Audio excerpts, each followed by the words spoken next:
Un millionnaire épouse son assistante laide par vengeance. Elle était ridiculisée, mais cachait un secret. Ce qui était un défi est devenu sa plus grande défaite. Un jour, un être naît et il a supplié pour son amour.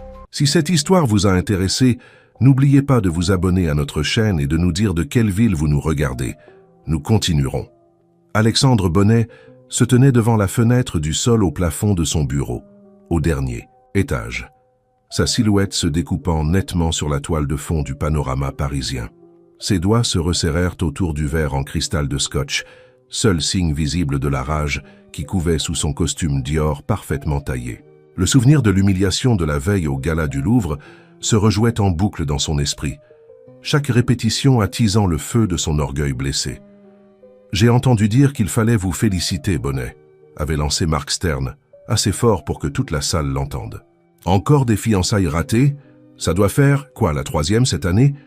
Peut-être est-il temps d'admettre que tout ne peut pas s'acheter avec cette fortune qui est la vôtre. » Les rires qui avaient suivi résonnaient encore à ses oreilles, une cacophonie de moquerie de l'élite parisienne. Les mêmes personnes qui avaient passé des années à lui lécher les bottes se délectaient maintenant de son humiliation publique. Sa réputation de roi intouchable de la bourse de Paris avait pris un coup, et dans son monde, la perception était tout. Un coup à la porte interrompit ses ruminations. « Entrez », ordonna-t-il sans prendre la peine de se retourner. « Les rapports trimestriels que vous avez demandés, monsieur. » La voix appartenait à Jacques Morel, son directeur des opérations, et ce qui se rapprochait le plus d'un ami, si un tel concept existait dans son monde. Alexandre se retourna enfin, ses yeux gris acier scrutant le visage de Morel. « Dites-moi, Jacques, depuis combien de temps êtes-vous chez Bonnet Entreprises ?»« 15 ans en octobre, monsieur. Et pendant toutes ces années, m'avez-vous déjà vu échouer dans quoi que ce soit que je m'étais vraiment mis en tête de réussir ?» Morel hésita, choisissant soigneusement ses mots. « Non, monsieur. Bien que certains pourraient argumenter que les affaires de cœur obéissent à des règles, différentes de celles des affaires. » Le rire d'Alexandre fut sec et amer. « Des règles. Tout dans la vie est une transaction, Jacques. Tout peut être contrôlé, manipulé, orchestré pour obtenir le résultat désiré, l'amour y compris. » Il se dirigea vers son bureau, chaque pas mesuré et résolu. « Le problème n'est pas que je ne peux pas trouver l'amour. Le problème est que j'ai choisi le mauvais type de femme. Ces chéries de la société, elles sont trop rompues au jeu elles-mêmes. Ce dont j'ai besoin, c'est de quelqu'un d'inattendu. » Morel haussa un sourcil. « Monsieur, un projet de transformation, si vous voulez. » Les lèvres d'Alexandre se courbèrent en un sourire prédateur. « Quelqu'un si éloigné de mon type habituel que lorsque je la transformerai en épouse parfaite, personne ne pourra nier ma capacité à façonner la réalité selon ma volonté. Avec tout le respect que je vous dois, monsieur, vous parlez de jouer avec les émotions de quelqu'un pour prouver quelque chose. Je parle de gagner, Jacques. » La voix d'Alexandre portait la finalité de quelqu'un habitué à obtenir ce qu'il voulait. « Et je suis prêt à parier mon nouveau yacht que je peux prendre n'importe quelle femme dans cet immeuble et la transformer en quelqu'un digne d'être Madame Bonnet en 6 mois. » L'expression de Morel passa de l'inquiétude à l'intérêt. « Un pari, monsieur ? » ?»« Oui, un pari. Si je réussis, vous me vendez enfin cette propriété dans le sud que je convoite depuis longtemps. Si j'échoue, Alexandre fit une pause pour l'effet dramatique.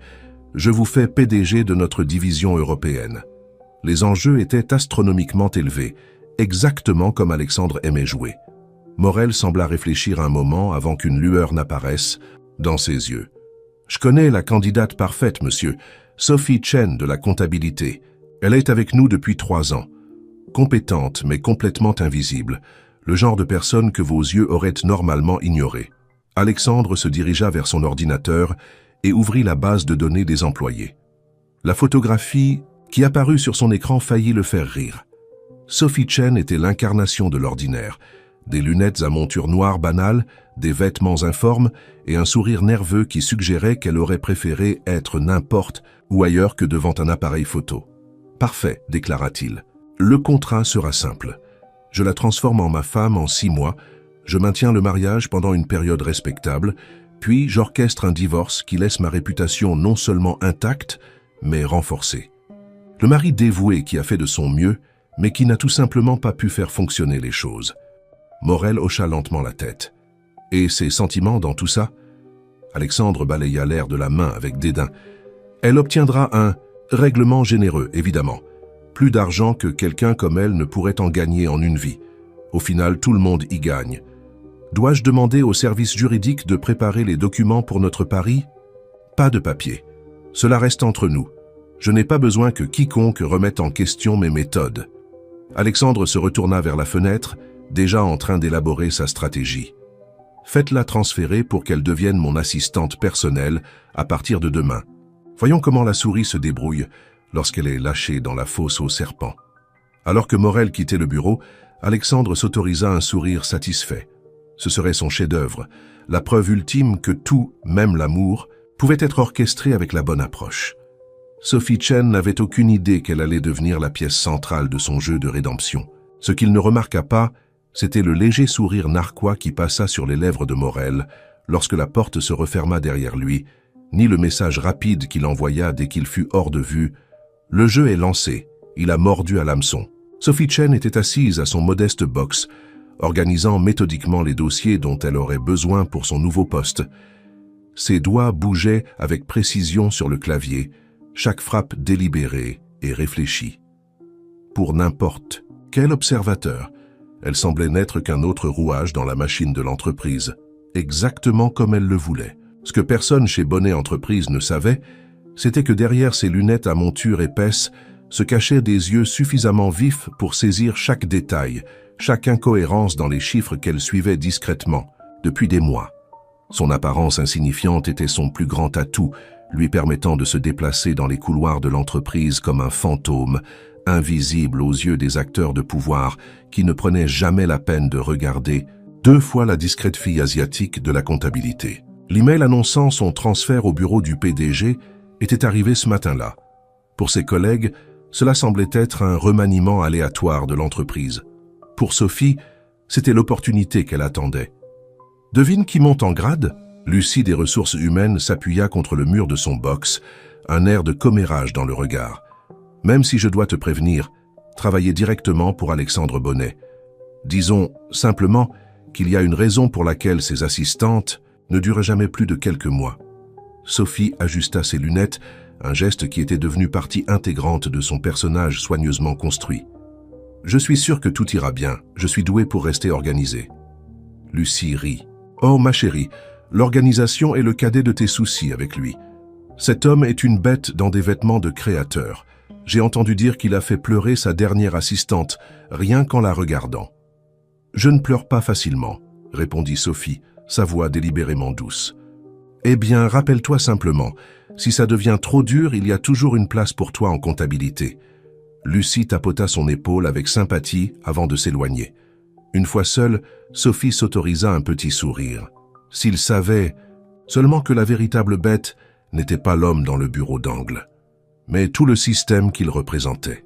3 ans d'enquête minutieuse l'avaient mené à ce moment.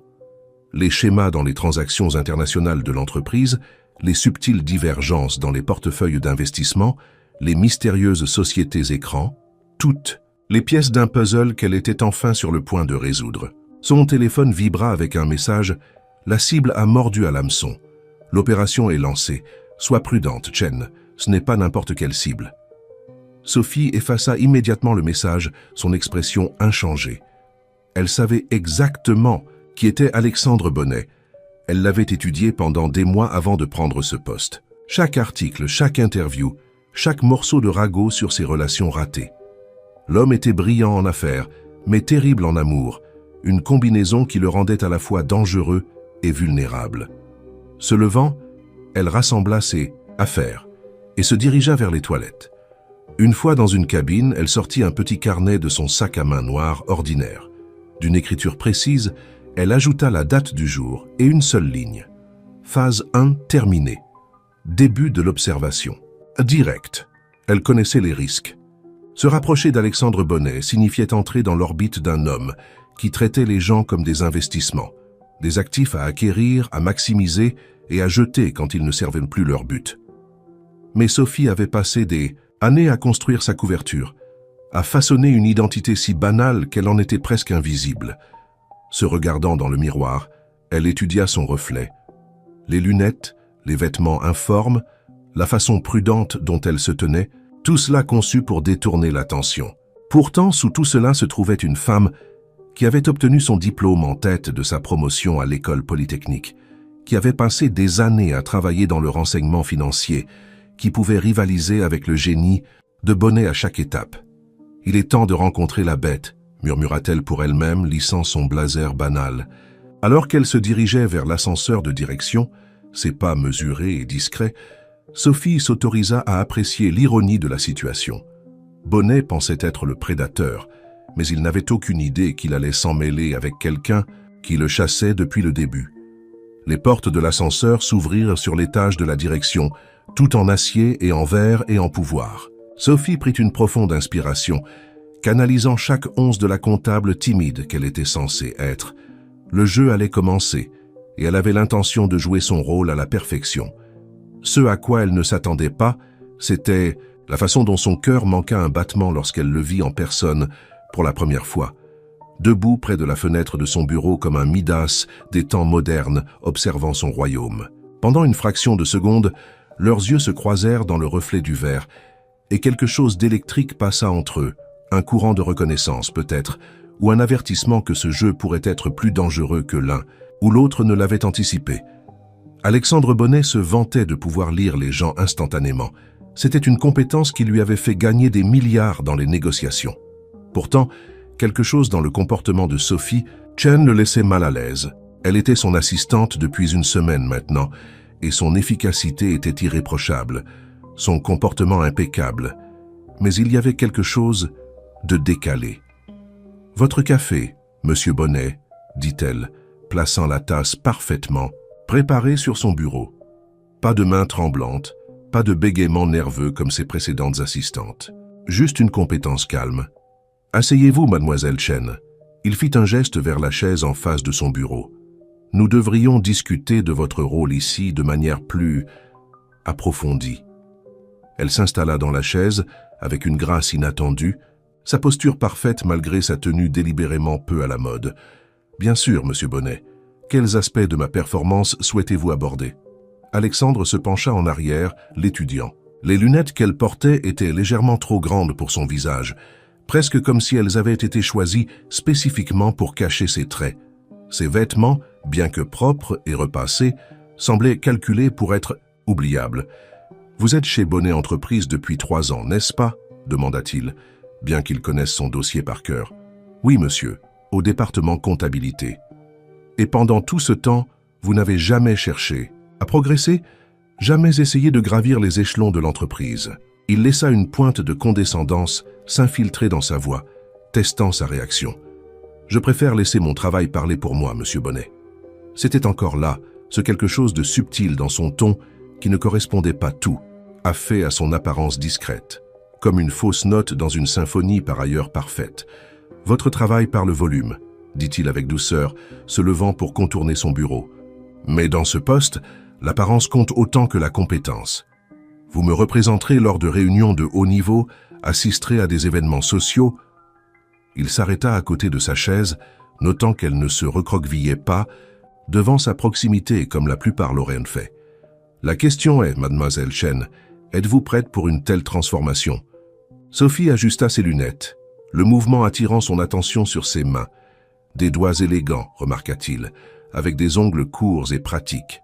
« Quel genre de transformation aviez-vous à l'esprit, monsieur Bonnet ?» Appelons ça un projet de développement professionnel. Il s'assit sur le bord de son bureau, la regardant de haut. Nouvelle garde-robe, coiffure différente, peut-être des lentilles de contact au lieu de ses... Il fit un geste vague vers ses lunettes. Barrières, derrière lesquelles vous vous cachez. Me cacher, monsieur. La question était douce mais pointue. Alexandre ressentit un éclair d'irritation. Cela ne se passait pas selon le plan. Elle aurait dû être troublée, reconnaissante de son attention. Au lieu de cela, elle était assise là, à le regarder avec ses yeux illisibles derrière ses ridicules lunettes. Tout le monde cache quelque chose, mademoiselle Chen. L'astuce est de savoir quand se révéler. Il sourit de son sourire le plus charmeur, celui qui avait orné d'innombrables couvertures de magazines. Je vous offre une opportunité ici. La question est de savoir si vous êtes assez courageuse pour la saisir. Sophie se leva lentement, lissant sa jupe informe. « Et que me coûterait cette opportunité, monsieur Bonnet ?» La question le prit au dépourvu. La plupart des femmes se seraient pâmées pour obtenir son attention. Pourtant, elle parlait comme si elle négociait un accord commercial. « Vous coûtez, ma chère, je vous offre de vous aider à devenir la meilleure version de vous-même. » La meilleure version selon les standards de qui? Sa voix restait parfaitement professionnelle, mais il y avait de l'acier sous la douceur. Alexandre sentit son sourire se figer. En toutes ces années de prise de contrôle d'entreprise et d'acquisitions hostiles, il n'avait jamais rencontré une telle résistance subtile. C'était intriguant. « Écoutez, dit-il, faisant mine de regarder sa montre Patek Philippe, « rejoignez-moi pour dîner ce soir. L'Arpège, 20 h. Nous pourrons discuter des détails de votre développement professionnel. » Dans un cadre plus détendu.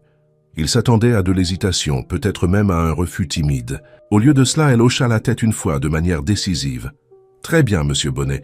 Bien que je doive vous prévenir, j'ai des goûts simples. »« Les goûts simples peuvent être raffinés, mademoiselle Chen. Et les goûts raffinés peuvent être étonnamment simples. » Elle se dirigea vers la porte, puis s'arrêta.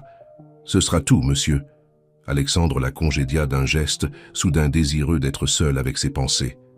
Alors que la porte se refermait derrière elle, il desserra légèrement sa cravate. Cela ne se passait pas du tout selon le plan. Elle était censée être submergée par son attention, pas lui répondre citation pour citation. Il saisit son téléphone, envoyant un message à Morel. La souris a des dents plus acérées que prévu. La réponse arriva rapidement.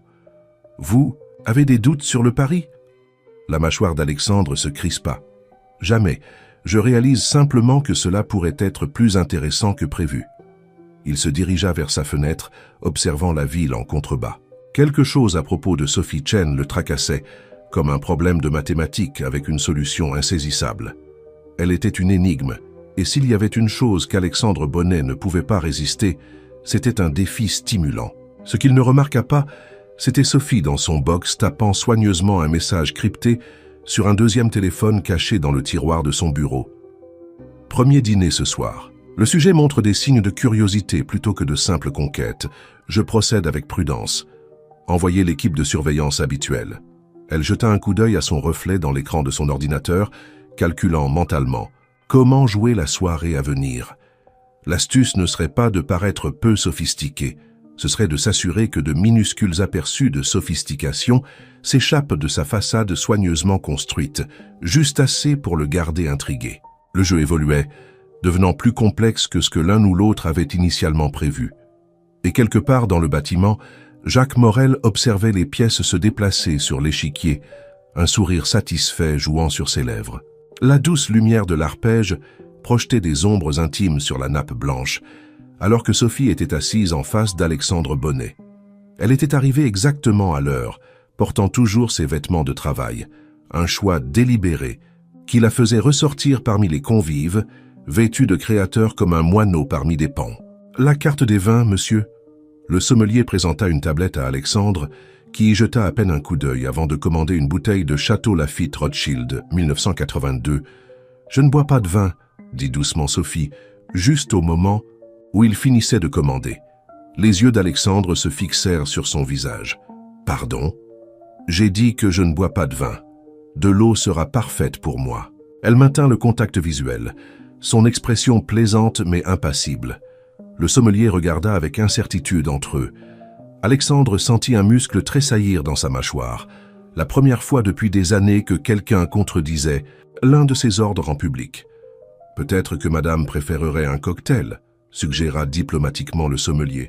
« Madame préférerait de l'eau », répéta Sophie, sa voix douce mais ferme. « Pétillante, s'il vous plaît. » Alexandre congédia le sommelier d'un geste, étudiant la femme en face de lui avec une fascination croissante. « Vous savez, cette bouteille coûte plus que votre salaire mensuel. Alors vous pouvez en profiter 2 fois plus, sachant que vous n'avez pas à la partager. » Les coins de sa bouche se relevèrent légèrement, pas tout à fait un sourire, mais quelque chose qui s'en approchait.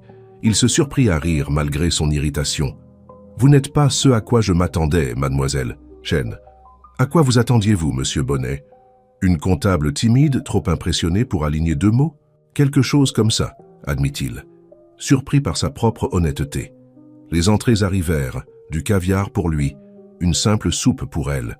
Il l'observa alors qu'elle la goûtait, notant la façon dont elle tenait sa cuillère avec une forme parfaite malgré ses soi-disant goûts simples. « Dites-moi, dit-il, se penchant légèrement en avant, pourquoi avez-vous accepté ce dîner ?» Sophie posa soigneusement sa cuillère. « Pourquoi m'avez-vous invité ? J'ai demandé en premier, et je suis plus intéressé par votre réponse. » Elle inclina légèrement la tête, la lumière du restaurant se reflétant sur ses lunettes, d'une manière qui les rendait momentanément opaques.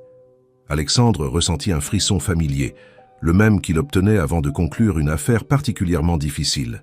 « Développement professionnel, comme je l'ai mentionné. Vous avez du potentiel. Du potentiel pour être quoi exactement ?» La franchise de sa question le prit de nouveau au dépourvu. Les femmes jouaient généralement le jeu, prétendant ne pas voir les ficelles qu'il tirait. Mais Sophie Chen semblait déterminée à nommer les choses pour ce qu'elles étaient. « Pour être extraordinaire », dit-il finalement, laissant une conviction sincère colorer sa voix. « Pour sortir de cette coquille de médiocrité soigneusement construite que vous portez comme une armure. » Quelque chose passa sur son visage, si vite qu'il faillit le manquer. Qu'est-ce qui vous fait penser qu'elle est construite? La façon dont vous tenez votre cuillère à soupe, pour commencer. Il sourit alors qu'elle baissait les yeux sur sa main. Ce n'est pas quelque chose qu'on apprend à l'école de comptabilité. Sophie posa délibérément la cuillère. Peut-être suis-je pleine de surprises, monsieur Bonnet. Alexandre, corrigea-t-il, si nous allons travailler étroitement ensemble, vous devriez m'appeler Alexandre. Le ferons-nous? Travailler étroitement ensemble? Il se pencha en arrière, faisant signe pour le plat principal. Cela dépend entièrement de vous. Sophie, êtes-vous prête à prendre un risque, à sortir de votre zone de confort? Qu'est-ce que cela impliquerait exactement? Laissez-moi vous guider, vous orienter, vous aider à devenir quelqu'un qui commande l'attention quand elle entre dans une pièce. Il fit un geste englobant. Leur environnement. Quelqu'un qui a sa place dans des endroits comme celui-ci. Sophie prit une gorgée de son eau, réfléchissant. Et que gagnez-vous dans cet arrangement? La satisfaction d'aider quelqu'un à atteindre son plein potentiel. Essayez encore, dit-elle doucement, cette fois avec la vérité. Alexandre ressentit ce même trouble d'attraction déstabilisant qu'il avait éprouvé dans son bureau. Elle était censée être une cible facile, un pion dans son jeu de rédemption. Au lieu de cela, elle se révélait remarquablement douée pour voir à travers ses façades. La vérité? Il fit tourner son vin pensivement. La vérité est que je suis curieux. Vous êtes une énigme que je n'arrive pas tout à fait à résoudre, et je trouve cela intriguant. Ça, elle sourit proprement pour la première fois, je le crois. Le reste du dîner se passa dans une danse de questions, subtiles, et de réponses soigneusement mesurées. À chaque échange, Alexandre se trouvait de plus en plus attiré par le mystère de Sophie Chen. Elle était comme un livre écrit dans une langue qu'il pouvait presque, mais pas tout à fait, lire. Ce qu'il ne remarqua pas, c'était avec quelle attention elle l'observait quand il ne regardait pas, comment elle notait chaque micro-expression, chaque indice. Chaque fois qu'il pensait mener la conversation, elle rassemblait tranquillement des informations, construisant un profil, renforçant sa position. Alors qu'il sortait dans l'air frais de la nuit, il se trouva réticent à mettre fin à la soirée. « Laissez-moi vous faire raccompagner par mon chauffeur. »« Pas besoin, dit-elle, se dirigeant déjà vers le trottoir. Je préfère le métro. »« Le métro? À cette heure-ci ?»« Bonne nuit, monsieur Bonnet. » Elle fit une pause, puis ajouta avec juste une pointe de malice. Le choix du vin était excellent, au fait. 1982 était une année exceptionnelle pour le Lafite Rothschild. Avant qu'il ne puisse traiter cette déclaration, elle était partie, le laissant debout sur le trottoir avec le sentiment distinct qu'il venait de perdre un jeu dont il ne savait pas qu'il jouait. Le lendemain matin de leur dîner, Alexandre était assis dans son bureau, fixant le dossier personnel de Sophie sur l'écran de son ordinateur. Quelque chose ne collait pas. Son CV était impeccable, presque trop impeccable dans sa médiocrité. Éducation dans une université publique, notes moyennes, historique de travail sans relief. Pourtant, la veille au soir, elle avait nonchalamment laissé échapper des connaissances sur l'un des meilleurs vins du monde. Un coup à sa porte interrompit ses pensées. « Entrez !» Jacques Morel entra, une pile de papier à la main. « Les projections trimestrielles que vous avez demandées, monsieur. Et comment s'est passé votre dîner ?» Alexandre ferma le dossier personnel. Elle connaît le vin. Je vous demande pardon? Sophie Chen. Notre comptable supposément simple connaît ses millésimes de Bordeaux. Il se leva, faisant les 100 pas derrière son bureau. Elle se comporte aussi avec une grâce qui ne correspond pas à ses antécédents. L'expression de Morel resta soigneusement neutre. Peut-être a-t-elle des profondeurs cachées. Tout le monde a des profondeurs cachées, Jacques. La question est, que cache-t-elle dans les siennes? Alexandre arrêta de faire les 100 pas, fixant son directeur des opérations d'un regard perçant. Je veux une vérification complète de ses antécédents. Pas seulement la vérification standard de l'entreprise, je veux tout. Dossier scolaire, historique familial, employeur précédent, relevé de carte de crédit, chaque détail de sa vie au cours de la dernière décennie. N'est-ce pas un peu excessif pour un simple pari? Le pari n'a plus rien de simple. Maintenant, Alexandre se dirigea vers sa fenêtre, sa position habituelle de pouvoir. Il y a quelque chose chez elle qui ne colle pas, et j'ai l'intention de découvrir ce que c'est. Et si vous trouvez quelque chose de préoccupant, alors j'aurai un avantage. Il se retourna vers Morel. En attendant, je passe à la phase 2. Faites en sorte que ma personal shopper la rencontre aujourd'hui. Il est temps de commencer la transformation. Dans son box, Sophie était déjà au courant des plans d'Alexandre. Le microphone caché dans son bureau avait capté chaque mot. Elle ouvrit une application de messagerie sécurisée sur son téléphone, tapant rapidement. Le sujet lance une vérification des antécédents. Activez les contre-mesures. La réponse arriva immédiatement. Compris. Les fausses pistes sont en place. Procédez comme prévu. Sophie s'autorisa un petit sourire alors qu'un nouvel email apparaissait sur son ordinateur de travail. Un rendez-vous avec Alexandra Rousseau, la personal shopper la plus exclusive de Paris. La transformation commençait, en effet, mais pas de la manière qu'Alexandre imaginait. Plus tard dans l'après-midi, Sophie se retrouva dans une suite privée des Galeries Lafayette, entourée de portants de vêtements de créateurs. Alexandra Rousseau, une femme au regard perçant dans la cinquantaine, tournait autour d'elle comme un faucon soucieux de la mode. « Monsieur Bonnet a été très précis sur ce qu'il voulait », dit Alexandra, sortant une robe moulante Roland Mouret. « Silhouette classique, couleur de pouvoir, rien de trop avant-gardiste. » Sophie toucha pensivement le tissu de la robe. « Et si ce que Monsieur Bonnet veut n'est pas ce que je veux ?» Alexandra fit une pause, surprise par le défi tranquille dans la voix de Sophie. « Ma chère, quand Alexandre Bonnet paie la facture, la plupart des femmes ne remettent pas en question son goût. Je ne suis pas la plupart des femmes. » Sophie se déplaça vers les portants, ses doigts effleurant les tissus coûteux.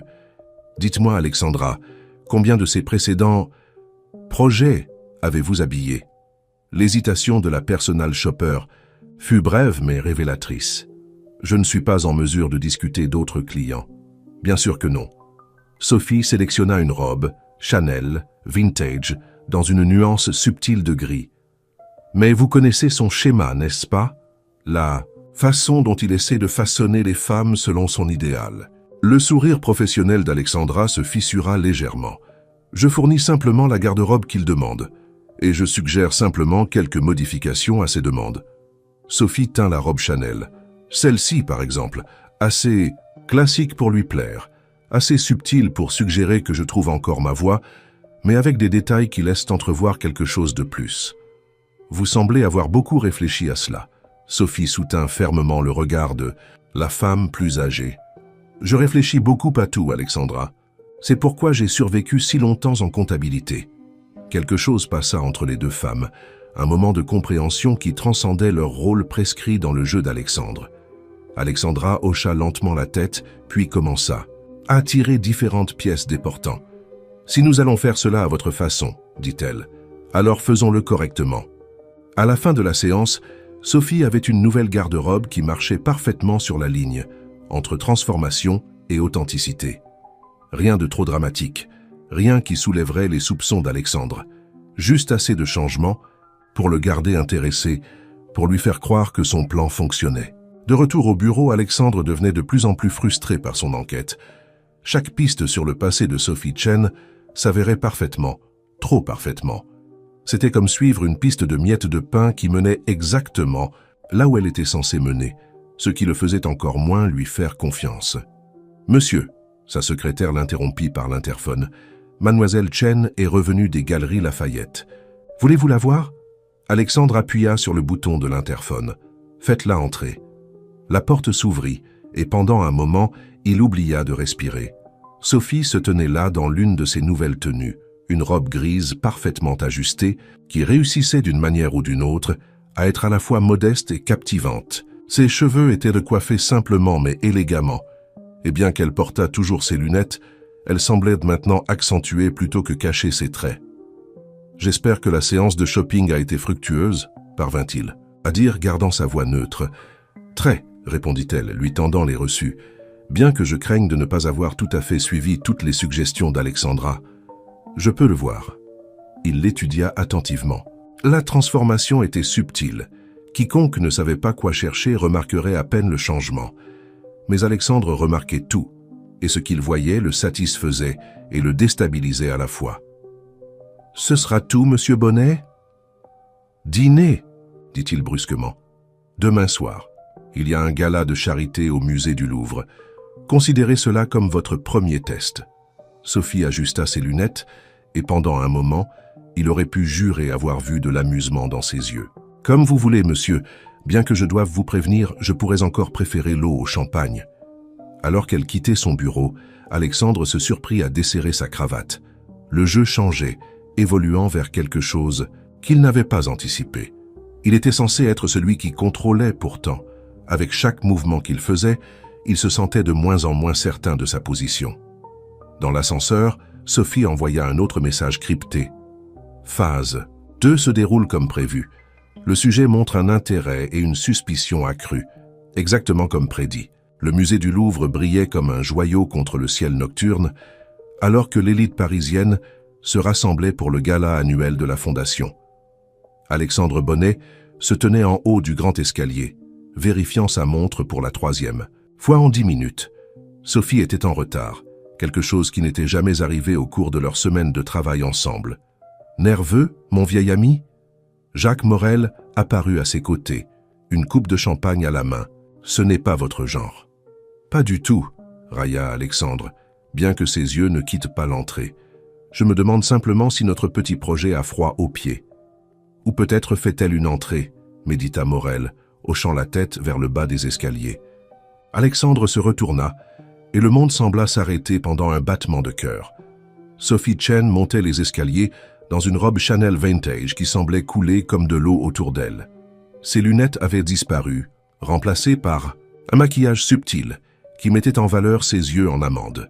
Ses cheveux étaient élégamment relevés, révélant un cou gracieux orné d'un simple rang de perles. « Transformation impressionnante », murmura Morel, bien que pas tout à fait le changement dramatique auquel on pourrait s'attendre. « Non », acquiesça Alexandre, regardant Sophie naviguer dans la foule avec une assurance inattendue. « C'est ce qui la rend parfaite. » Sophie les rejoignit, offrant un petit sourire. « Je m'excuse pour mon retard, monsieur Bonnet. La circulation était étonnamment dense. »« Ça valait l'attente, » répondit-il, lui offrant son bras. « Allons-y. » Alors qu'ils entrèrent dans la galerie, les têtes se tournèrent, pas de manière dramatique, mais suffisamment pour être remarquées. La transformation de Sophie était suffisamment subtile pour sembler naturelle, mais assez distinctive pour attirer des regards curieux. Elle était comme une aquarelle parmi des peintures à l'huile, plus douce, plus mystérieuse, mais non moins captivante. « Vous me fixez, » murmura-t-elle, alors qu'il s'arrêtait devant un Monet. « J'évalue mon investissement. » « Est-ce ce que je suis? Un investissement ?» Avant qu'il ne puisse répondre, une voix familière traversa le brouhaha ambiant. « Eh bien, si ce n'est pas Alexandre Bonnet et... Je suis désolé, je ne crois pas que nous nous soyons rencontrés. » Marc Stern, le rival de longue date d'Alexandre, se tenait devant eux avec un sourire prédateur. C'était l'homme qui l'avait humilié lors du dernier gala, le catalyseur de tout ce stratagème. Alexandre sentit la main de Sophie se resserrer, légèrement sur son bras. « Sophie Chen » se présenta-t-elle, sa voix calme et mesurée. « Je ne crois pas que M. Bonnet vous ait mentionné. » La pique subtile n'échappa à aucun des deux hommes. Le sourire de Stern se crispa légèrement. « Ne l'a-t-il pas fait? Nous remontons loin, n'est-ce pas, Alexandre? En fait, lors du dernier gala, Lors du dernier gala, interrompit Sophie avec douceur, vous avez fait plusieurs commentaires intéressants sur les dérivés du marché asiatique. Dites-moi, monsieur Stern, comment s'est passée cette position? À Singapour? L'expression de Stern se figea. Ces transactions avaient été tenues strictement confidentielles. Sa firme avait perdu des millions. Je crains de ne pas savoir de quoi vous parlez. Non? Le sourire de Sophie était parfaitement innocent. Peut-être que je pense à quelqu'un d'autre. Les chiffres ont tendance à se confondre dans mon domaine de travail. Alexandre ressentit une vague de quelque chose d'inhabituel, de la fierté mêlée de curiosité. Elle venait de le défendre tout en révélant simultanément qu'elle en savait beaucoup plus qu'elle ne le devrait sur des transactions financières de haut niveau. Stern s'excusa rapidement, les laissant seuls devant le monnaie. « Vous voulez bien m'expliquer comment vous connaissiez ces pertes à Singapour ?» demanda doucement Alexandre. « Les chiffres sont mon travail, monsieur Bonnet. Parfois, ils racontent des histoires intéressantes. » Elle se tourna pour lui faire face, tout comme les gens. « Et quelle histoire est-ce que je raconte? C'est ce que j'essaie de comprendre. » Ses yeux rencontrèrent les siens, clairs et provoquants sans ses lunettes comme barrière. « Pourquoi ne dansons-nous pas pendant que je travaille sur ce mystère ?» Il la conduisit sur la piste de danse, pleinement conscient des chuchotements et des regards qui les suivaient. Elle bougeait avec une grâce naturelle, s'adaptant parfaitement à ses bras comme s'ils avaient dansé ensemble 100 fois auparavant. « Vous êtes pleine de surprises, mademoiselle Chen. N'est-ce pas le cas de tout le monde ?» Elle leva les yeux vers lui. « Par exemple, je suis surprise que vous n'ayez pas encore posé la question évidente. Laquelle? Pourquoi j'ai accepté cette transformation si facilement? La plupart des gens seraient méfiants si un milliardaire s'intéressait soudainement à une simple comptable. » Les pas d'Alexandre vacillèrent légèrement. « Êtes-vous en train de dire que je devrais être méfiant? Je dis que parfois la partie la plus intéressante d'une histoire n'est pas l'intrigue, mais la motivation qui se cache derrière. » La musique touchait à sa fin, mais aucun d'eux ne fit un geste pour se séparer.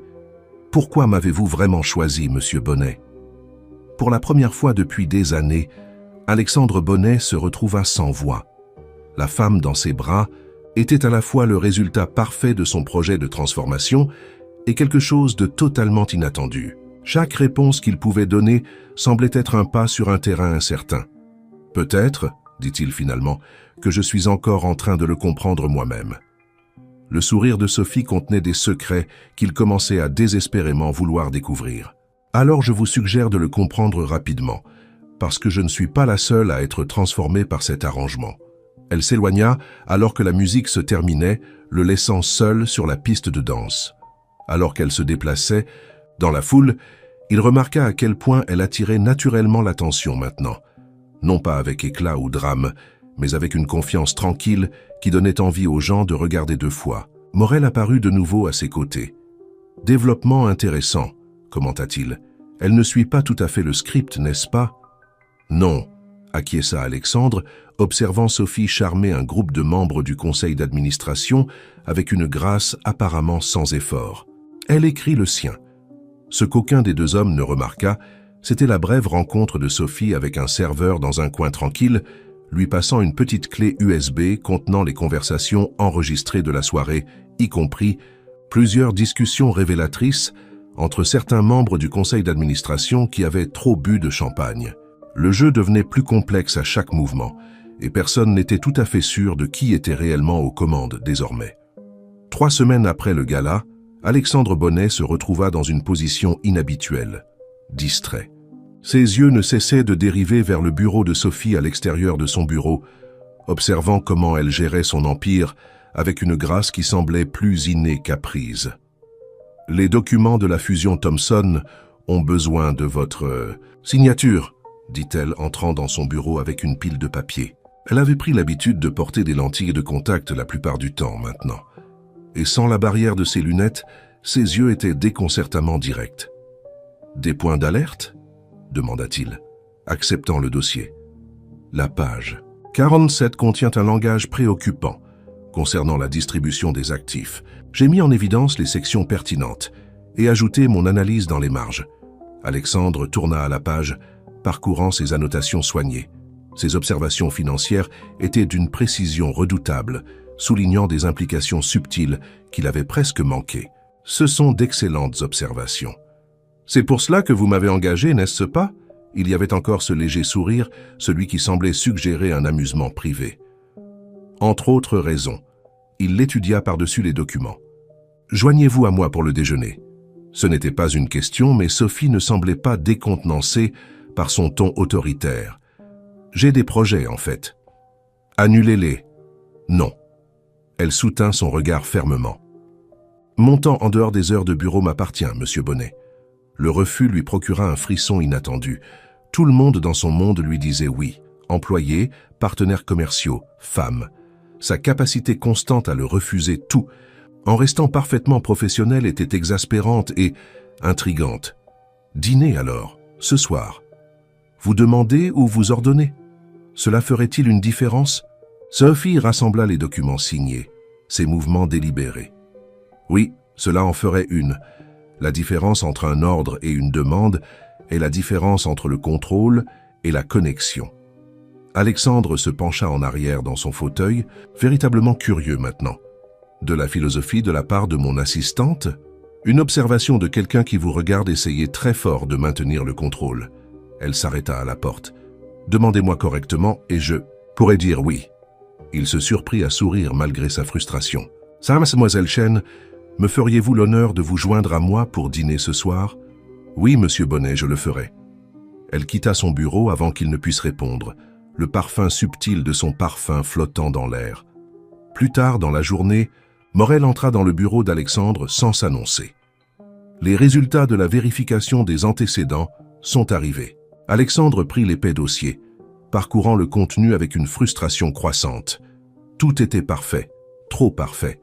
Chaque détail de la vie de Sophie Chen était documenté et vérifié. Pourtant quelque chose semblait toujours ne pas coller. C'est comme regarder un chef-d'œuvre, médita-t-il. Chaque coup de pinceau est exactement là où il devrait être, mais quelque chose dans la composition semble faux. Peut-être que vous voyez ce que vous voulez voir, suggéra Morel. Parfois, un tableau n'est qu'un tableau. Non. Alexandre ferma le dossier d'un geste décisif. Elle cache quelque chose. La question est quoi? Et jusqu'où êtes-vous prêt à aller pour le découvrir? Le téléphone d'Alexandre vibra avec un message de Sophie. L'arpège à 20h. Je vous y retrouverai. Aussi loin que nécessaire, répondit-il à Morel sans quitter le message des yeux. Ce soir-là, Sophie était assise en face de lui à leur table d'angle de l'arpège, portant une simple mais élégante robe noire qui le fit se demander si elle avait toujours eu un excellent goût et avait simplement choisi de le cacher. « Vous ne buvez pas d'eau ce soir », observa-t-il, remarquant le verre de vin devant elle. « Parfois, le changement est bon. » Elle prit une petite gorgée du Bourgogne. En parlant de changement, comment progresse votre projet de transformation? Alexandre faillit s'étouffer avec son vin. Mon quoi? Votre projet pour me façonner en quelqu'un de plus adapté à votre monde. Son expression était illisible. N'est-ce pas ce dont il s'agit? Pour la première fois depuis des années, Alexandre Bonnet se sentit véritablement déstabilisé. Comment avez-vous su? Elle posa soigneusement son verre. Vous n'êtes pas le seul à être attentif, monsieur Bonnet. La question est, obtenez-vous ce que vous vouliez? Il étudia son visage à la lueur des bougies, essayant de réconcilier la femme devant lui avec la comptable discrète d'il y a quelques semaines. Je ne suis plus sûr de ce que je veux. Voilà qui est intéressant. Elle se pencha légèrement en avant. Le grand Alexandre Bonnet, incertain, cela doit être inconfortable pour vous.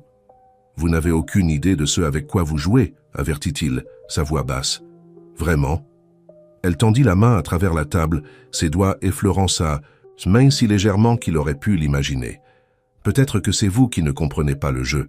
Le toucher envoya un courant électrique à travers son corps, éveillant quelque chose qu'il croyait depuis longtemps enterré. Un désir authentique, non pas de conquête, mais de connexion. « Que voulez-vous, Sophie ?»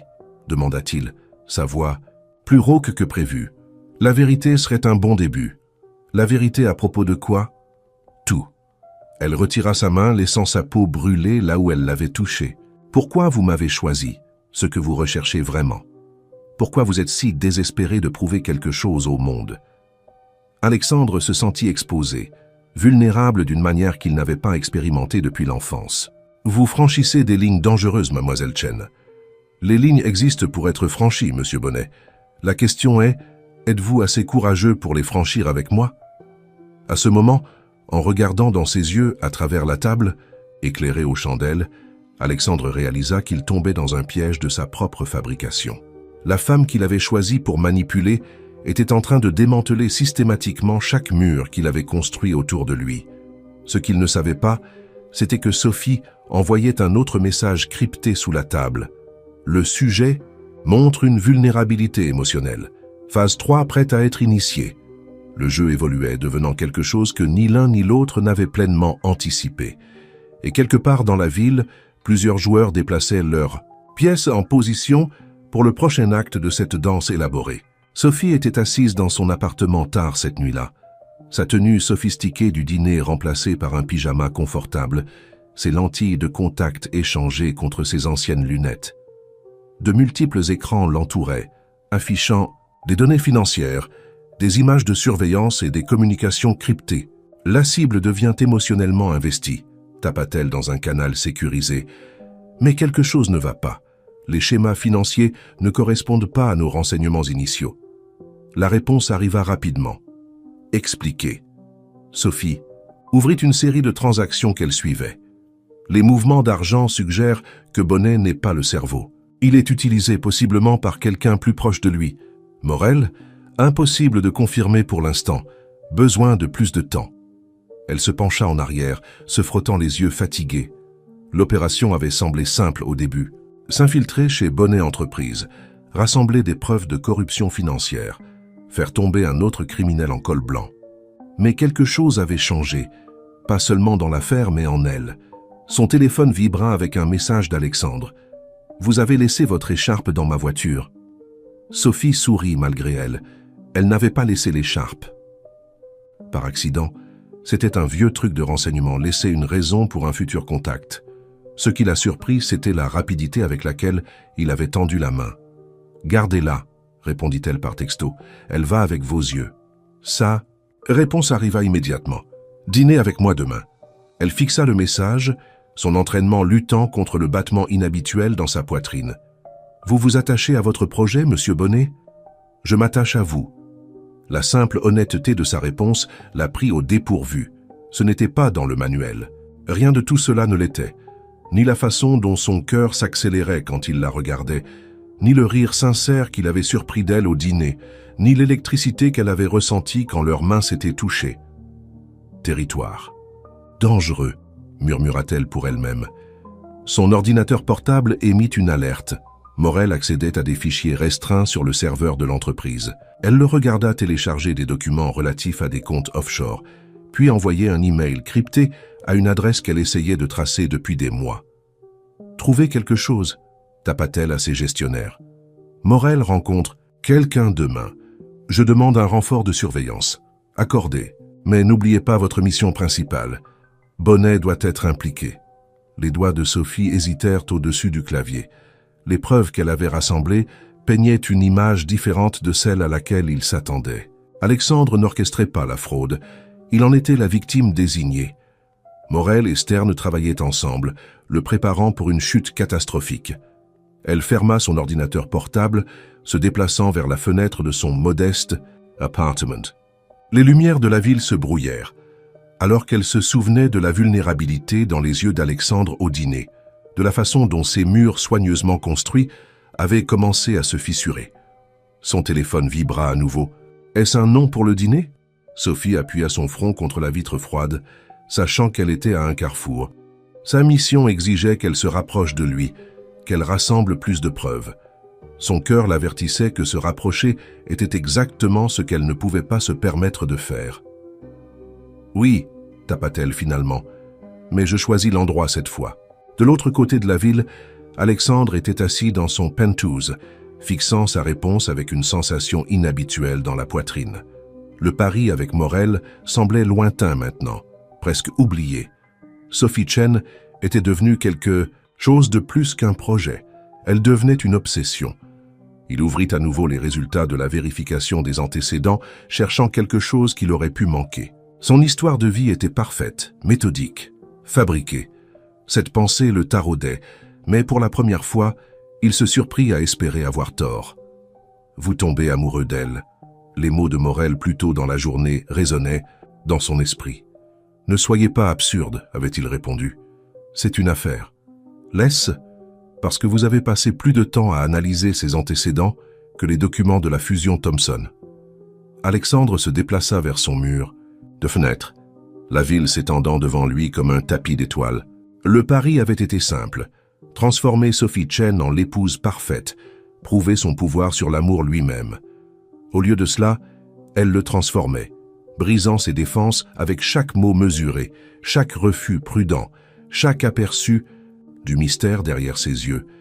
Son téléphone vibra avec un autre message d'elle. « Portez quelque chose de décontracté demain, pas de costume. » Il se surprit à sourire. « Vous donnez des ordres maintenant, mademoiselle Chen ? Considérez cela comme faisant partie de votre projet de transformation. » Alexandre desserra sa cravate, un rire lui échappant. Elle utilisait ses propres mots contre lui, retournant son jeu avec une précision élégante. La partie la plus troublante était à quel point il appréciait cela. Dans son appartement, Sophie fixait leur échange de textos, son entraînement lui criant de maintenir une distance professionnelle. Mais alors qu'elle se préparait pour le lit, elle ne put s'empêcher de vérifier sa garde-robe pour la tenue du lendemain. Quelque chose de décontracté mais calculé, tout comme chaque mouvement dans ce jeu de plus en plus compliqué. Ce qu'aucun d'eux ne savait, c'était que Morel était dans son propre bureau, examinant les images des caméras cachées qu'il avait installées dans le bureau d'Alexandre.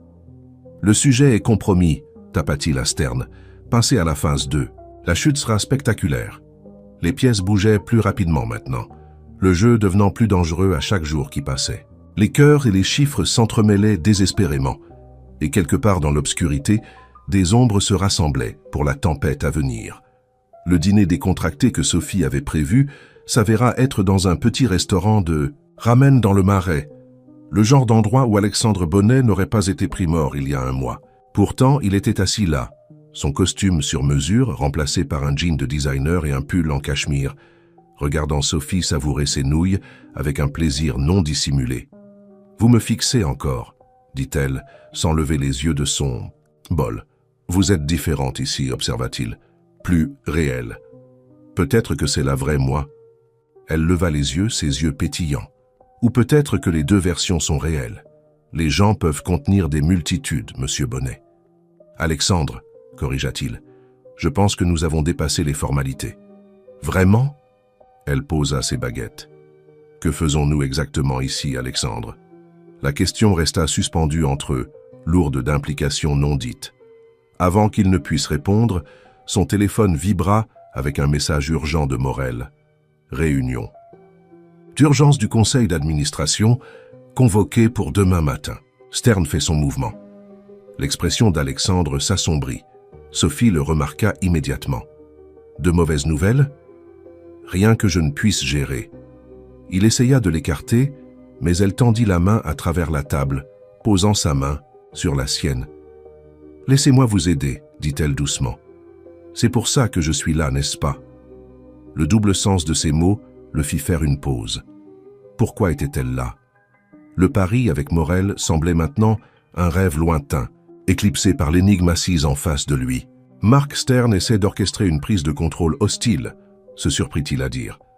Il achète des actions par le biais de sociétés écran et demain, il fait son coup.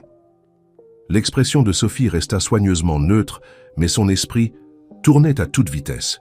C'était ça, le mouvement que Morel avait laissé entendre dans ses communications cryptées. « Comment puis-je aider ?»« Venez à la réunion, » dit Alexandre, se surprenant lui-même par la demande. « J'ai besoin de quelqu'un en qui je peux avoir confiance. » Le mot « confiance » frappa Sophie comme un coup physique. Elle retira lentement sa main. « Vous me faites confiance ?» Étrangement, oui. Il rit sans humour. « Ce qui signifie probablement que je ne devrais pas. Pourquoi dites-vous cela ? » « Parce que vous êtes trop parfaite. » Les mots sortirent avant qu'il ne puisse les arrêter. La façon dont vous anticipez mes besoins, vos idées financières, comment vous vous comportez dans n'importe quelle situation, c'est comme si vous aviez été conçu spécifiquement pour moi. Le cœur de Sophie s'accéléra, mais sa voix resta stable. Peut-être que vous voyez simplement ce que vous voulez voir. Non. Il se pencha en avant, ses yeux intenses. Vous vois Sophie, Je n'ai simplement pas encore compris ce que je vois. » Avant qu'elle ne puisse répondre, son téléphone vibra avec un message crypté. Stern fait son mouvement de main. Morel a la dernière pièce de preuve. Préparez-vous pour l'extraction. Tout va bien ? Demanda Alexandre, remarquant sa distraction. Juste le travail, mentit-elle avec aisance. En parlant de ça, nous devrions probablement tous les deux nous reposer avant la réunion de demain. Il insista pour la raccompagner chez elle, les lumières de la ville projetant des ombres changeantes sur leurs visages alors qu'ils roulaient en silence. Devant son immeuble, il attrapa doucement son bras avant qu'elle ne puisse sortir de la voiture. Sophie. Elle se retourna et pendant un moment, les masques qu'ils portaient tous les deux glissèrent. Il vit de la vulnérabilité dans ses yeux. Elle vit du désir dans les siens. L'espace entre eux crépitait de possibilités. Oui, rien n'est ce qu'il semble être, n'est-ce pas ? Elle sourit tristement. N'est-ce pas ce qui rend la vie intéressante ? Dans son appartement, Sophie activa immédiatement ses communications sécurisées. La cible a des soupçons, calendrier compromis, demande des directives immédiates. La réponse fut immédiate. Procéder à l'extraction demain. Les preuves doivent être sécurisées pendant la réunion du conseil. Elle se dirigea vers sa fenêtre, regardant la voiture d'Alexandre s'éloigner. Son ordinateur portable exécutait déjà des algorithmes pour décrypter les fichiers cryptés de Morel, des fichiers qui prouveraient que lui et Stern avaient orchestré la chute d'Alexandre depuis le début. Le plan initial avait été simple, laisser Alexandre prendre la chute pour la fraude financière, utiliser leur relation romantique pour rassembler des preuves. Mais quelque part en chemin, elle avait découvert une vérité différente, qui compliquait tout. Dans son penthouse, Alexandre était assis dans l'obscurité, un verre de scotch intact à côté de lui. Il ouvrit les photos de surveillance que son détective privé avait prises de Sophie au cours de la semaine passée. Entrant dans des bâtiments gouvernementaux, rencontrant des contacts inconnus, accédant à des bases de données restreintes, au travail. Elle n'est pas ce qu'elle semble être, l'avait averti Morel plus tôt dans la journée. Mettez fin à cela maintenant, avant qu'il ne soit trop tard. Mais l'avertissement de Morel n'avait fait que confirmer le soupçon grandissant d'Alexandre, que son directeur des opérations de confiance jouait un jeu plus profond. La question était de quel côté Sophie était-elle réellement. Il ouvrit son coffre-fort en sortant un dossier qu'il avait compilé lui-même, des preuves d'irrégularité qu'il avait découvertes dans les livres de l'entreprise, des transactions qu'il n'avait pas autorisées, des schémas qui pointaient vers une vaste conspiration. Au centre de tout cela se trouvait la signature de Jacques Morel. « Oh Sophie !» murmura-t-il dans la pièce vide. « À quel jeu jouons-nous vraiment ?» De l'autre côté de la ville, dans une chambre d'hôtel de luxe, Morel rencontrait Marc Stern. « Bonnet soupçonne quelque chose », rapporta Morel. « Et la fille, elle devient un problème. » Stern fit tourner pensivement son cognac. « Alors nous accélérons le calendrier. Demain, nous en finissons. » Et la fille ? Une fois que Bonnet tombera, elle deviendra sans importance. Aucun des deux hommes ne remarqua le minuscule appareil sous la table, transmettant toute leur conversation à l'ordinateur portable de Sophie. Alors qu'elle écoutait leur plan, elle faisait face à la décision la plus difficile de sa carrière, suivre sa mission ou suivre son cœur. La ville bourdonnait autour d'eux tous, 1 million de lumières scintillant comme des étoiles, alors que 3 complots distincts se précipitaient vers une collision. La réunion du conseil d'administration de demain allait tout changer, mais pas de la manière dont aucun d'entre eux ne s'y attendait. La salle du conseil d'administration de Bonnet Entreprises crépitait de tension alors que les dirigeants entraient pour la réunion d'urgence. Alexandre était assis en bout de table, incarnant en tout point le PDG puissant, mais ses yeux ne cessaient de dériver vers la chaise vide à côté de lui, la chaise de Sophie. Elle était en retard. Encore. Morel était assis à sa droite, tapant rapidement sur sa tablette. « Les représentants de Stern sont là », murmura-t-il, ainsi que les enquêteurs de l'AMF. La mâchoire d'Alexandre se crispa. La présence de l'autorité des marchés financiers confirmait ses soupçons. C'était plus qu'une tentative de prise de contrôle hostile. C'était une exécution. Les portes s'ouvrirent et Sophie entra enfin. Elle portait le tailleur Chanel qu'il lui avait acheté, mais quelque chose était différent. Sa posture, sa démarche, l'intelligence acérée dans ses yeux, elle n'avait plus l'air de quelqu'un jouant un rôle. Elle avait l'air de quelqu'un sur le point de partir en guerre. Mes excuses pour le retard, dit-elle, prenant place à côté d'Alexandre. Sous la table, elle pressa une petite clé USB dans sa main. La circulation était terrible. Avant qu'il ne puisse l'interroger, Mark Stern entra dans la pièce à grands pas, flanqué de ses avocats. « Allons-nous commencer ?» L'heure suivante fut une danse soigneusement chorégraphiée d'accusations et de preuves. Stern présenta des documents montrant une fraude financière généralisée au sein de Bonnet Entreprises, des dossiers falsifiés, du blanchiment d'argent, du délit d'initié. Toutes les preuves pointaient vers Alexandre. Comme vous pouvez le voir, conclut Stern avec suffisance, M. Bonnet a utilisé son entreprise comme une tirelire personnelle pour des activités illégales. L'AMF a toutes les preuves dont elle a besoin pour une inculpation. Alexandre resta silencieux, ses doigts serrés autour de la clé USB que Sophie lui avait donnée. Elle était assise à côté de lui, son expression indéchiffrable. « Avez-vous quelque chose à dire pour votre défense, Monsieur Bonnet ?» demanda l'un des enquêteurs de l'AMF. Alexandre regarda Sophie, vit le léger hochement de tête qu'elle lui donna et se leva.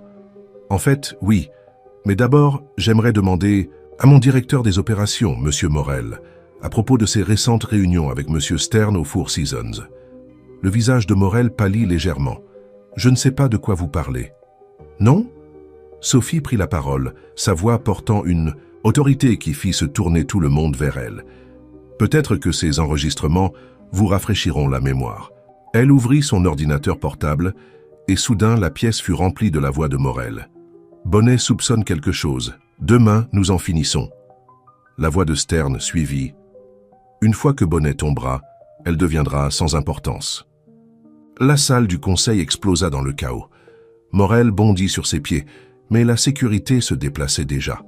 La vraie sécurité, pas l'équipe compromise qu'il avait mise en place. « Qu'est-ce que c'est que ça ?» exigea Stern. « Ceci, dit Sophie se levant lentement. « Et ce qui se passe quand vous essayez de piéger un homme innocent. » Elle se tourna vers les enquêteurs de l'AMF. « Si vous vérifiez la clé USB que M. Bonnet tient, vous trouverez une documentation complète de la vraie fraude, orchestrée par M. Morel et M. Stern, utilisant Bonnet Entreprises comme couverture pour leurs propres activités illégales. » Alexandre la fixa, la réalisation se faisant jour. « Qui êtes-vous vraiment ?» Sophie sourit, mais il y avait de la tristesse dedans. « Quelqu'un qui a été envoyé pour vous enquêter, mais qui a trouvé les vrais criminels à la place. » Elle se tourna vers l'équipe de l'AMF. « Sophie Chen, unité de renseignement financier. Nous suivions l'opération de Morel et Stern depuis des mois. Les heures suivantes passèrent dans un flou d'arrestations et de déclarations. Morel et Stern furent emmenés menottes aux poignets, leur empire s'écroulant autour d'eux. Les membres du conseil se dispersèrent, laissant Alexandre seul dans la pièce avec Sophie. « Donc tout était un mensonge, » dit-il doucement. « Pas tout. » Elle s'approcha de lui. « La mission était de vous enquêter. Mais quelque part en chemin, j'ai découvert que vous étiez autant une victime que n'importe qui d'autre. Morel et Stern manipulaient les registres de l'entreprise, vous préparant depuis des années. Et nous? Cela faisait-il aussi partie de votre mission ?» Sophie toucha doucement sa main. C'était la complication à laquelle personne ne s'attendait. « Surtout pas moi. » Le pari, lâcha-t-il soudainement. « Je dois vous dire quelque chose. Tout cela a commencé parce que vous avez fait un pari avec Morel pour me transformer en votre épouse parfaite, finit-elle pour lui. Je l'ai su depuis le début. » Alexandre sentit le sol se dérober sous lui. « Comment ?»« Parce que c'est ce que Morel voulait que vous fassiez. Il m'a suggéré spécifiquement, sachant que j'étais déjà sous couverture. C'était censé être le piège parfait. Vous me poursuivriez, me donnant accès à tout ce dont nous avions besoin pour vous faire tomber. » Elle rit doucement. Ce sur quoi personne n'avait compté, c'était de découvrir que vous étiez innocent. Ou que je tomberais amoureuse de vous malgré tout. Le mot amour resta suspendu dans l'air entre eux, rendant tout à la fois plus clair et plus compliqué. « Et maintenant ?» demanda-t-il, sa voix rauque d'émotion. « Maintenant, je dois partir, » dit-elle doucement. « Ma mission est terminée et il y aura des enquêtes, des débriefings. Ne partez pas. » Il attrapa sa main. « Restez. Pas pour un pari, pas pour une mission, mais parce que ce que nous avons trouvé est réel. » Sophie regarda leurs mains jointes, puis son visage. Dans ses yeux, elle vit la même vulnérabilité qu'elle avait aperçue au restaurant de ramen. Mais maintenant, elle était mélangée à quelque chose d'autre, de l'espoir. « Je ne peux pas, murmura-t-elle. « Pas encore. Il y a trop à traiter, trop de mensonges à démêler. Nous avons tous les deux besoin de temps pour comprendre ce qui est réel et ce qui faisait partie du jeu. » Elle s'éloigna, ramassant son ordinateur portable. À la porte, elle s'arrêta. « Mais Alexandre, tout ne doit pas se terminer parce que le jeu est fini. » Alors qu'elle s'éloignait, Alexandre Bonnet, l'homme qui avait pensé pouvoir contrôler l'amour lui-même, réalisa que la plus grande transformation n'avait pas été la sienne du tout. Ça avait été la sienne. 3 mois après la réunion dramatique du conseil d'administration, Alexandre Bonnet se tenait dans son bureau, regardant le coucher de soleil peindre Paris en nuances d'or. L'entreprise avait survécu au scandale, émergeant plus forte après les arrestations de Morel et Stern. La presse avait surnommé cela la rédemption de la bourse, l'histoire d'un titan de l'entreprise qui avait été disculpé plutôt que coupable. Mais rien de tout cela n'avait d'importance pour lui. Le seul titre qui l'intéressait était celui qu'il avait évité. L'agent du renseignement financier Sophie Chen reçoit une distinction pour son enquête sur la fraude d'entreprise. Il ne l'avait pas vue depuis qu'elle était sortie de la salle du conseil ce jour-là. Leur seul contact avait été par l'intermédiaire d'avocats et de déclarations officielles pendant l'enquête. Le silence entre eux se faisait sentir comme une présence physique, lourd de mots non dits et de possibilités non réalisées. Un coup à sa porte le tira de ses pensées. Sa nouvelle assistante, dûment vérifiée cette fois, entra avec une pile de papier. « Les documents finaux du règlement de l'affaire Stern, monsieur, et ceci a été livré en main propre pour vous. » Elle plaça une petite enveloppe sur le dessus de la pile. Alexandre reconnut immédiatement l'écriture, les mêmes traits précis qu'il avait vus sur d'innombrables mémos et rapports pendant ces semaines chargées avec Sophie. Une fois seul, il ouvrit l'enveloppe avec des mains inhabituellement tremblantes. À l'intérieur se trouvait une seule clé et une note. Certaines transformations prennent du temps. Samedi 20h, vous savez où. La clé était celle de son appartement. Le vrai, pas celui de sa couverture qu'elle avait maintenu pendant son enquête. Alexandre s'assit lourdement dans son fauteuil, les souvenirs l'envahissant. Il avait passé des semaines après son départ à essayer de démêler la réalité de la fiction, la vérité de la manipulation. Le pari qui avait tout commencé semblait maintenant risiblement insignifiant. Un jeu d'enfant qui avait involontairement révélé quelque chose de beaucoup plus profond. Son téléphone vibra, un texto d'un numéro inconnu. Le restaurant de ramen manque à son client le mieux habillé.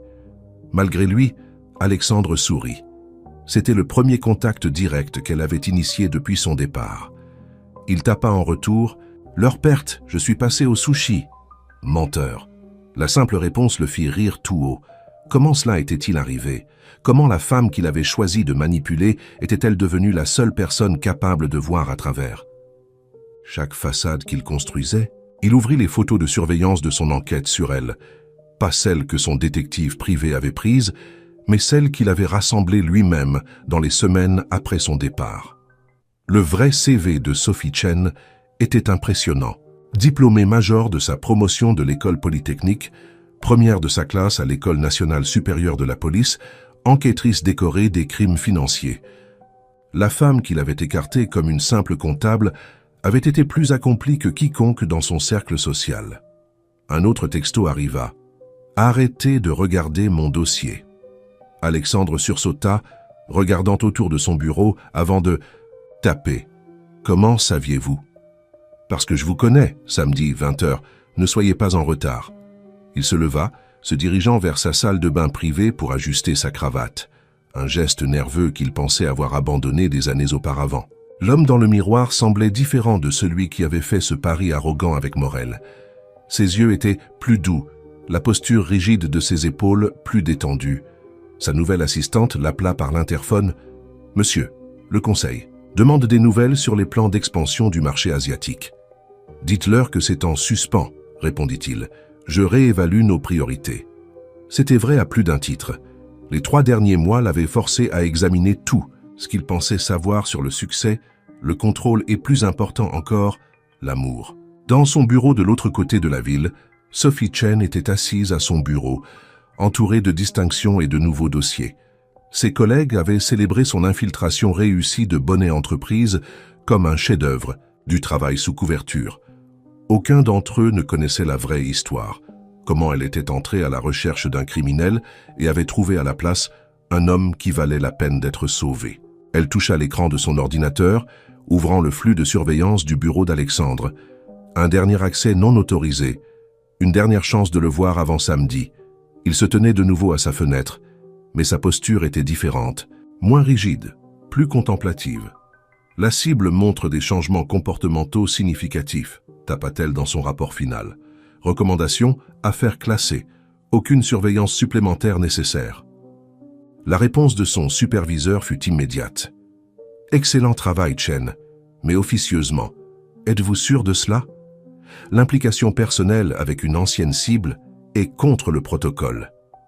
Sophie sourit, se souvenant de tous les protocoles qu'elle avait déjà enfreints. Certaines règles, tapa-t-elle en retour, sont faites pour être brisées. Elle ferma son ordinateur portable et se leva, se dirigeant vers sa propre fenêtre. Quelque part là-bas, Alexandre Bonnet était probablement en train d'analyser tous les angles, essayant de prédire tous les résultats possibles de leur prochaine rencontre. Cette pensée la fit sourire. Il n'avait toujours pas appris que certaines choses ne pouvaient pas être contrôlées ou prédites. Son téléphone vibra avec un autre texto de lui. « Que dois-je porter samedi ?»« Quelque chose qui n'est pas un costume, » répondit-elle. « Ça ne réduit pas beaucoup les options. Si ça le fait. J'ai vu votre garde-robe, vous vous souvenez ?» La taquinerie ludique semblait naturelle, malgré tout ce qui s'était passé. Ou peut-être à cause de cela. Ils avaient tous deux été dépouillés de leurs prétentions, leurs masques brisés par la vérité. Ce qui restait était quelque chose de brut et de réel, et terrifiant dans son potentiel. Dans son bureau, Alexandre tenait la clé qu'elle lui avait envoyée, la tournant dans ses mains. L'ancien, lui, l'aurait vue comme un jeu de pouvoir, un mouvement calculé dans un jeu complexe. Maintenant, il la reconnaissait pour ce qu'elle était. Une invitation à quelque chose d'authentique, une chance de recommencer sans pari ni agenda caché. Le soleil s'était complètement couché maintenant, laissant la ville scintiller comme des diamants éparpillés dans l'obscurité. Dans deux bâtiments séparés, deux personnes qui avaient essayé de se manipuler mutuellement se retrouvaient transformées à la place, attendant samedi pour découvrir ce qu'elles pourraient devenir ensemble, sans masque ni missions entre elles. Le samedi arriva avec le genre de soirée d'automne parfaite qui rendait Paris magique. Alexandre se tenait devant le véritable immeuble de Sophie dans le Marais, portant un jean foncé et un pull noir décontracté qui coûtait probablement plus que le loyer mensuel de la plupart des gens. La clé qu'elle lui avait donnée pesait lourd dans sa poche. Il était arrivé 20 minutes en avance, passant le temps à arpenter la rue bordée d'arbres, essayant de calmer la nervosité inhabituelle dans sa poitrine. À 20 heures précises, il utilisa la clé. L'appartement de Sophie n'avait rien à voir avec la résidence de couverture qu'elle avait maintenue pendant l'enquête. Cet espace était vivant de personnalité. Des murs tapissés de livres, des équations mathématiques, complexes griffonnés sur un tableau blanc, un piano à queue dans le coin. C'était, réalisa-t-il, le premier morceau authentique de Sophie qu'il ait jamais vu. « Vous êtes ponctuel », sa voix vint de derrière lui. « Certaines choses ne changent pas. » Alexandre se retourna et pendant un moment ne put parler. Elle portait un simple legging noir et un pull crème oversized, ses cheveux lâches autour de ses épaules, ses lunettes perchées sur son nez. Pas de maquillage, pas de prétention, pas de masque. Juste Sophie. « Certaines choses changent », parvint-il finalement à dire. Elle se dirigea vers la cuisine où quelque chose d'aromatique mijotait. « J'ai fait des ramen. Maison, pas instantané. Vous voulez savoir un secret? Je déteste en réalité ce restaurant de ramen où nous sommes allés. Alors pourquoi m'y avez-vous emmené? Parce que j'avais besoin de voir si vous pouviez supporter d'être quelque part qui n'était pas sur la liste Forbes. » Elle remua la marmite, puis le regarda par-dessus son épaule. « Vous m'avez surprise cette nuit-là. Vous n'avez cessé de me surprendre depuis le jour où nous nous sommes rencontrés. » Il s'approcha, s'appuyant contre le comptoir de la cuisine. « Est-ce que quelque chose était réel ?» Sophie se tourna pour lui faire face complètement. « Plus que ça n'aurait dû l'être. C'est ce qui a tout compliqué. J'étais censé vous enquêter, pas tomber amoureuse de moi ?»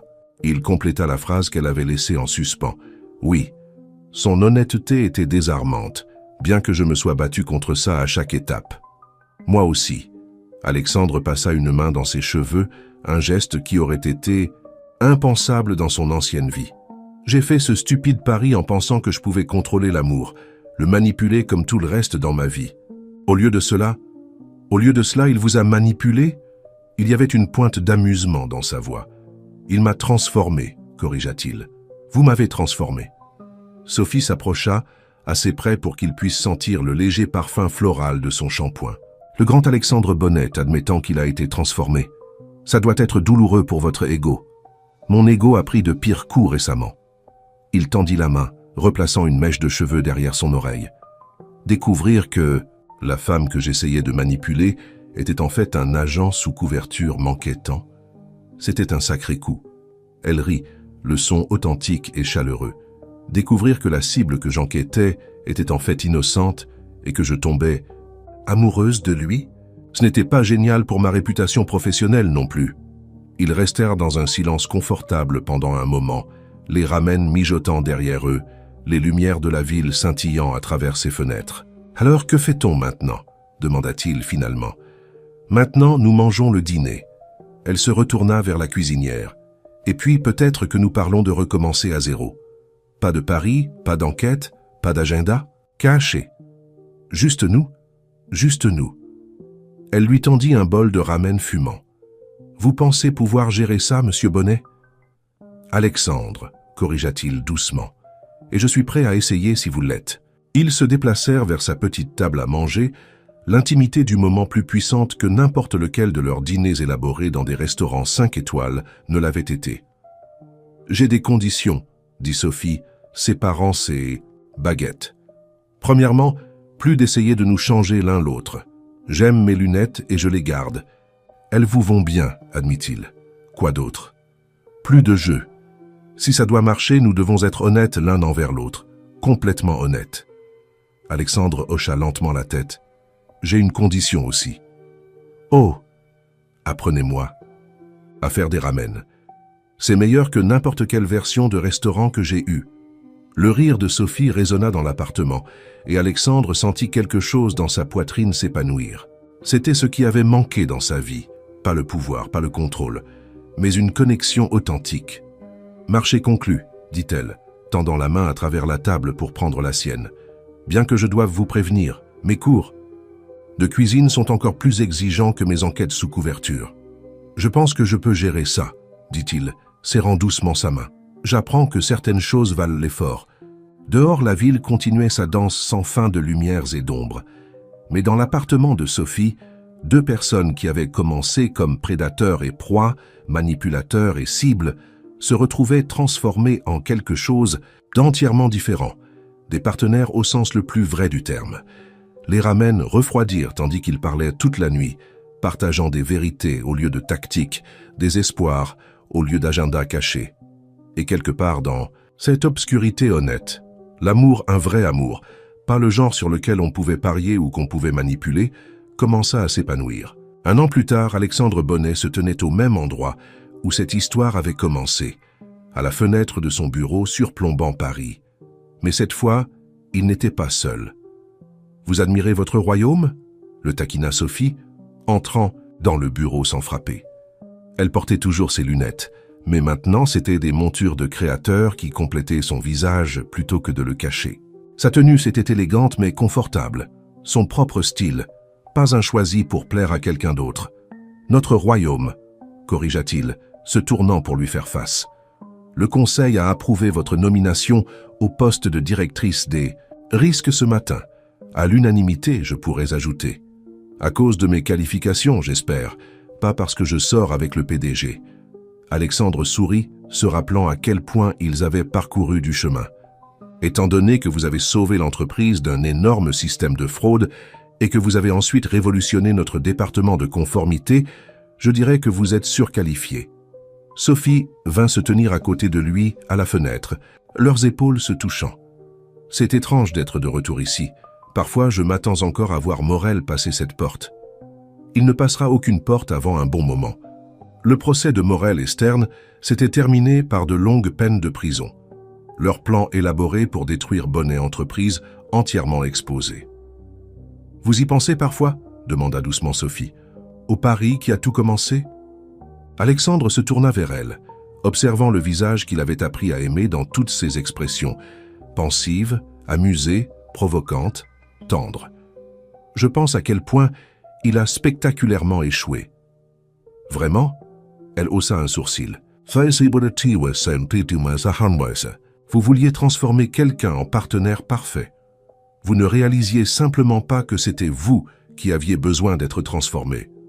Nous nous sommes transformés l'un l'autre, dit-il, l'attirant plus près. Bien que je maintienne toujours que vous aviez un avantage injuste, formation professionnelle et tout ça. Sophie rit, le son résonnant dans le bureau qui avait été autrefois si froid et formel. Ma formation ne m'avait pas préparé à... Vous, croyez-moi, il n'y a pas de protocole pour tomber amoureux de sa cible. Pas de protocole pour tomber amoureux de son enquêtrice non plus.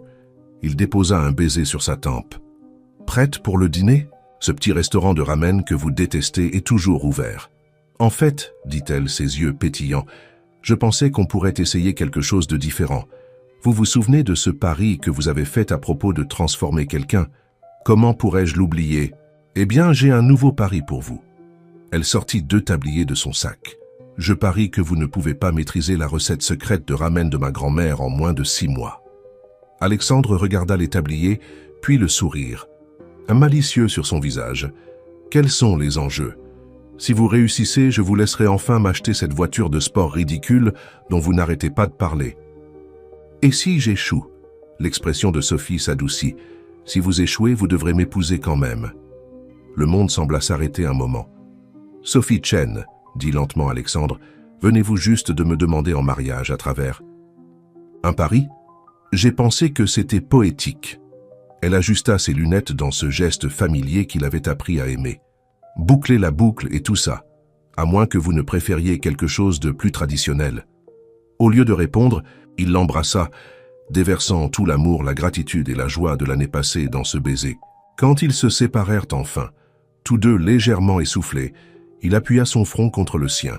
« Vous savez que je vais intentionnellement échouer à ce pari, n'est-ce pas? Je compte là-dessus. » Elle sourit contre ses lèvres. Certaines choses valent la peine de perdre. Ensemble, ils regardèrent la ville qui avait été témoin de leur histoire d'amour inhabituel, un conte d'orgueil et de prétention transformé en quelque chose de sincère et de précieux. Le soleil se couchait, peignant le ciel de nuances, de possibilités. « Prête à rentrer à la maison ?» demanda Sophie, entrelaçant ses doigts avec les siens. « Avec vous? Toujours ?» Alors qu'ils quittèrent le bureau, le garde de sécurité sourit, se souvenant de l'époque où le redoutable PDG n'aurait jamais été surpris à tenir la main de quelqu'un, encore moins à sourire comme un adolescent amoureux. Les temps avaient changé chez Bonnet Entreprise et tout le monde s'accordait à dire que c'était pour le mieux. L'amour, ils l'avaient tous deux appris, ne pouvait pas être contrôlé ou manipulé, il ne pouvait pas être gagné par des paris ou des stratagèmes. Le véritable amour se produisait dans les espaces entre les jeux que nous jouons, dans les moments où nos masques tombent et où nous nous retrouvons transformés par le simple acte d'être vus, vraiment vus, par une autre âme. Et parfois, si nous avons beaucoup de chance, nous découvrons que la personne que nous essayons de changer finit par nous changer à la place, faisant de nous de meilleures versions, plus vraies, de nous-mêmes.